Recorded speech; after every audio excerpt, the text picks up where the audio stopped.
Bienvenue dans le podcast À cœur et à corps, un podcast à la découverte de notre pouvoir personnel. Aujourd'hui, je voudrais vous parler de l'intelligence émotionnelle et pourquoi c'est un sujet qui est hyper important selon moi.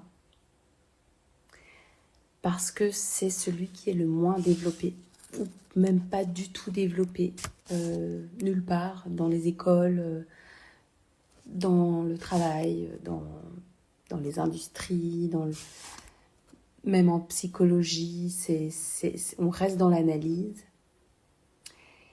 Et ce qu'il faut comprendre, c'est que on a deux cerveaux. On dit qu'on a le cerveau gauche et le cerveau droit.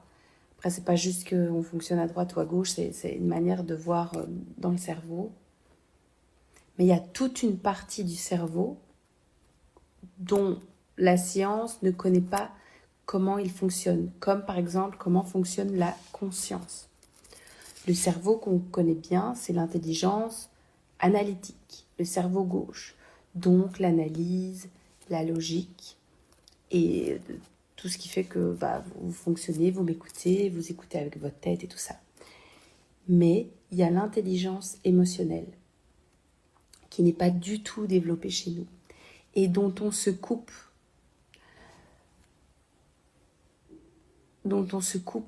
Et c'est vraiment, j'ai envie de dire, triste et grave et aussi ok qu'on est coupé pour le moment, mais c'est ça toute notre mission actuelle, parce que c'est ce qui nous connecte à la subtilité et à notre intuition. Et quand on est connecté au monde subtil et à l'intuition, c'est comme si on ouvrait des portails et des nouvelles portes sur le monde où on n'a pas accès avec notre cerveau rationnel. Et donc c'est important d'avoir un intérêt pour cette intelligence émotionnelle que nous avons tous, parce que ça nous fait faire des bonds en avant très rapides. Et c'est le travail que les gens ne veulent pas faire. Donc ils veulent, même par exemple, je parle d'argent, de croissance rapide, ou de gagner beaucoup d'argent, ou de magnétiser l'abondance, ou ce genre de choses. Mais ils préfèrent aller comprendre des stratégies, comment changer son marketing, comment trouver le meilleur programme, que d'aller faire un vrai travail émotionnel qui peut créer justement la magie, parce que on a bien dans le contrôle. Donc ça, c'est le cerveau gauche qui contrôle l'intelligence, l'analyse et tout ça. Mais pour toucher à notre intelligence émotionnelle, on a besoin de sortir du cadre. Et c'est en sortant du cadre qu'on crée des miracles, qu'on crée l'inattendu, qu'on crée les nouveaux possibles. Tant qu'on reste dans les choses connues et répétitives, avec le même cerveau et la même manière de penser, on ne va jamais créer quelque chose de neuf, on ne va jamais être surpris par la vie. C'est comme si on prenait des chemins déjà tout fréquentés, déjà tout fait, et on est là-dedans. Donc on a besoin de s'éveiller, d'aller toucher à nos émotions pour aller justement se connecter au monde subtil et pour toucher à son intuition. Et quand on est en connexion avec cette part-là de nous, eh bien les miracles arrivent, et la croissance aussi. La croissance dans tout ce que vous avez et que vous désirez. Et il y a aussi quelque chose qu'il faut bien comprendre, c'est que les personnes ont la trouille. Les gens, vous comptez dedans ou non, peu importe, mais en général, les gens ont la trouille d'être dans la croissance parce que c'est quelque chose qu'ils ne peuvent pas contrôler. Ils veulent chaque fois avoir des statistiques qui prouvent que ça va marcher. Si j'investis là, il faut que ça marche comme ça. Si je fais ceci, alors promettez-moi que, et on signe des contrats, et nanana, et nanana. Donc ils sont complètement déconnectés de leur intuition. Tiens, je sens que si je vais par là, ça va m'apporter quelque chose. Je sens que c'est par là que je dois aller. Et ils s'attachent au diplôme, au contrat, à ce genre de choses, et ils restent dans le même monde qui est dans le contrôle. Alors que s'ils les écoutaient justement, leur foi, la foi, parce que c'est dans la foi c'est dans le fait de prendre des risques, c'est dans le fait d'aller dans des chemins inconnus que la croissance existe.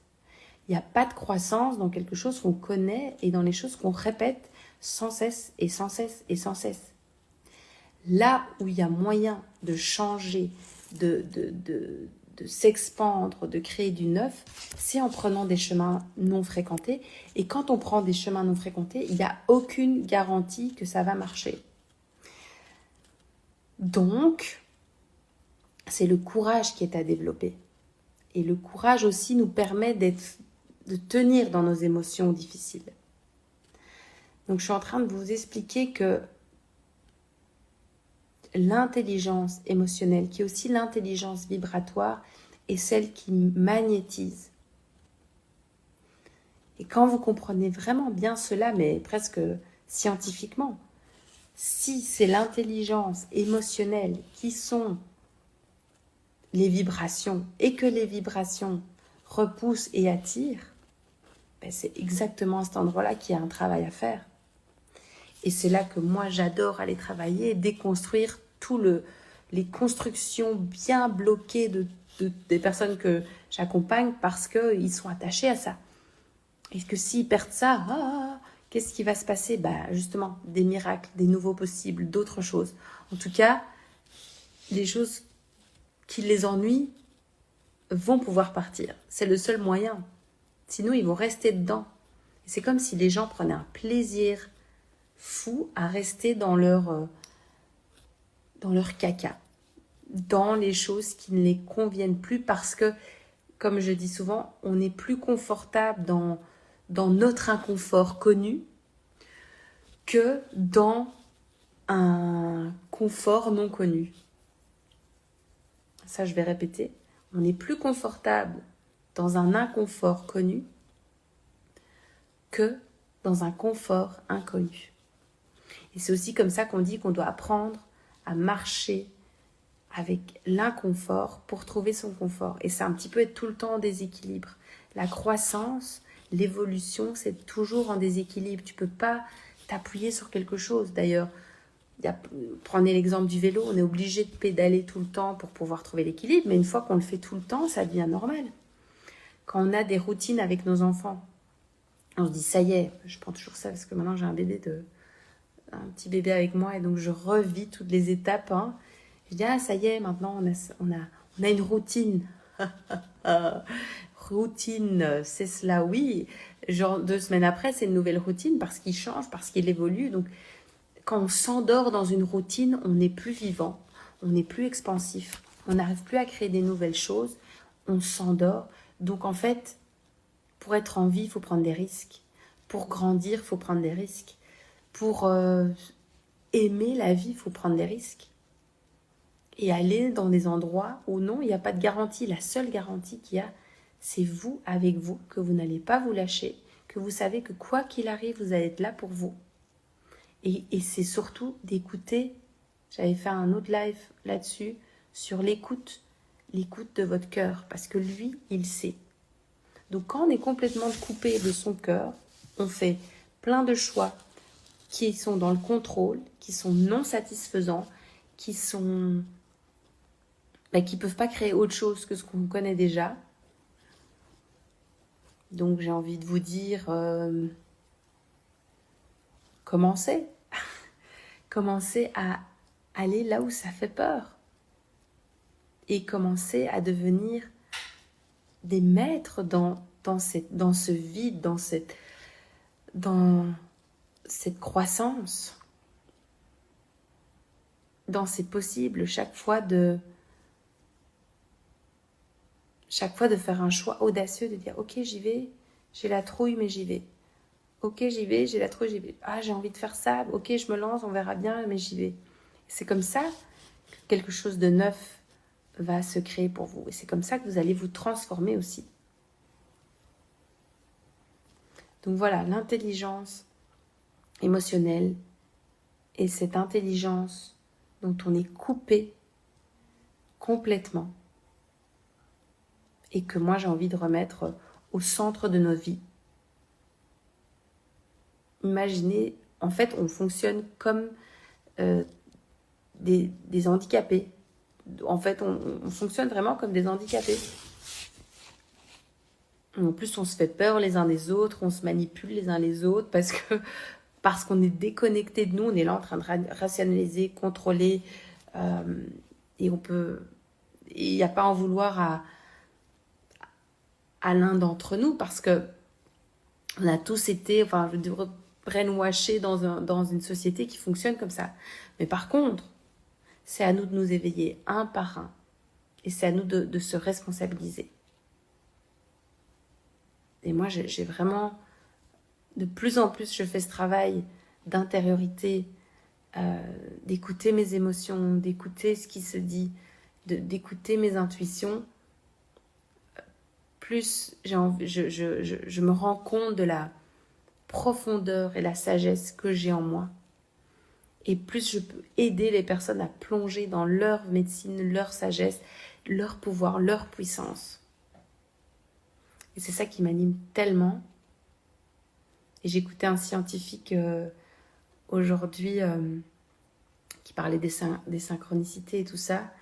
Et justement, il expliquait très bien l'intelligence analytique et l'intelligence émotionnelle. Et ce qui m'a vraiment touchée, c'est de comprendre que on doit sortir du cadre pour toucher à l'intelligence émotionnelle. Ce qui fout la trouille à tout le monde, puisqu'on est on n'utilise que notre cerveau analytique. Donc sortez du cadre, sortons du cadre, j'aimerais bien. Je sors de votre cadre comme ça. Voilà, ça ouvre un petit peu nos cellules, notre cerveau, notre cœur. Et voilà, j'en vois plein arriver maintenant. Bon, je vous invite à réécouter depuis le début. Et mettez-moi un petit commentaire, un petit hashtag replay si ça vous a plu. N'hésitez pas à me poser une question si vous avez envie que je vous parle d'un sujet en lien à la manifestation, au leadership, et puis à tout ce qui va, à tous les dérivés, hein, le business, l'argent, les croyances limitantes, les peurs, les relations. Je crois que ma porte d'entrée, c'est les relations, hein, les relations toxiques, les relations malsaines, les relations dans lesquelles on s'oublie, la confiance. Tout ça est lié, bien entendu, et tout ça parle évidemment de cette intelligence émotionnelle dont nous savons très peu de choses. Voilà pour moi, je vous embrasse, je vous souhaite une belle semaine. Merci d'avoir été là avec moi pour ceux qui m'ont écouté. Et prenez soin de vous, écoutez votre cœur et tout ira bien. Ciao, ciao.